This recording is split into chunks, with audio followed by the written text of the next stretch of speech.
Hoosier writes, Kevin, why do PWC OEMs not use third-party info, navigation, engine, displays, instead of reinventing the wheel? Why not partner with Garmin, Simrad, Raymarine, and give customers what they want? Well, your couple reasons why. Now, the question that I'm surprised you didn't ask is how come they're not using, why don't they license like CarPlay, like Apple CarPlay? All right. Apple CarPlay is a very easy interface. It's a very navigation-friendly interface. And people are familiar with it. It's already in their car. You know, a lot of people have Apple CarPlay. CarPlay works with a Samsung as much as it works with an Apple. And that would be a really good software interface for Sea-Doo, Cowie, Yamaha. Yamaha's Connects is its GPS software, I believe, is partnered with TomTom, or if not Garmin. Sea-Doo and Cowie both have Garmin options on factory Watercraft, but they're just the chart plotters and fish finders. What you do have, and you have to consider a couple things.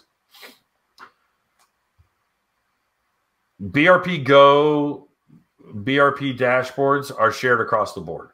The software and a lot of the hardware goes across Can-Am, Ski-Doo, Watercraft, all the boats.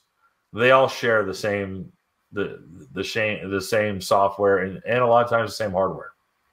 So they invent it because they can use it across the board. Additionally, they can kind of control the product. They make the decisions. And they're not at the behest of a software update or someone else's schedule. So I do see the logic in it. The problem is, and I think to your point, Hoosier, is ease of use, familiarity, being reliable, being a proven third party. I don't see auto manufacturers doing what you're suggesting. So why doesn't Ford, Toyota, Chevrolet, Chrysler, Hyundai, Honda, the same reason they typically make their own?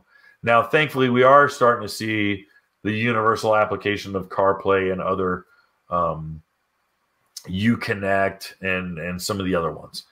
So it's interesting because I also look at it from another side, and why don't they use why doesn't like Sea-Doo offer a Riva Edition RXPX? Well, we talked about this. Was how can you expect Broward Motorsports to want to sell a Riva Edition Sea-Doo at their dealer? They're like, dude, we're their competitor. Well, we're talking Riva Racing, not Riva Motorsports. Like, it's the same thing, bro. You're killing me. Now, don't get me wrong, Burt's Mega Mall out in California probably wouldn't care, and they'd be happy to sell it. But, you know, when you get into Florida and you have territory and these guys are all jockeying for territory dominance, that's when you get into a sticky situation. You know, Yamaha, you know, you don't see I mean, it's funny because like Yamaha has Yamalube and you have, you know, Rotax, and you have, what does Kawasaki use? Damn it. What's it? But they all have their own oil, and they all have their own, you know, they all have their own special sauce. They have their own assembly grease. They have their own XYZ.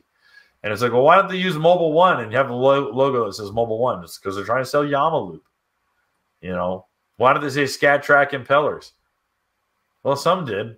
They used to say HydroTurf on them. Cowie used to have HydroTurf written on the back of all of them. So did Yamaha. I think Yamaha did. I know Cowie did. They had no problem with that. I always thought that kind of lent itself to the brand, but people disagree, and that's fine. Whatever, you know. I'm no problem being wrong. Hey guys, thanks for hanging out. This clip was taken from our weekly podcast that we record here every Sunday night at 8 p.m. Eastern Standard Time. If you want to watch the whole video, you can go to the Watercraft Journal's YouTube channel, go to playlists, and then click on live sessions. You're going to see it there. Otherwise, go ahead and leave a like, a comment, and definitely subscribe to the channel. It helps us grow. And again, thanks again for watching our videos, and we hope to see you soon.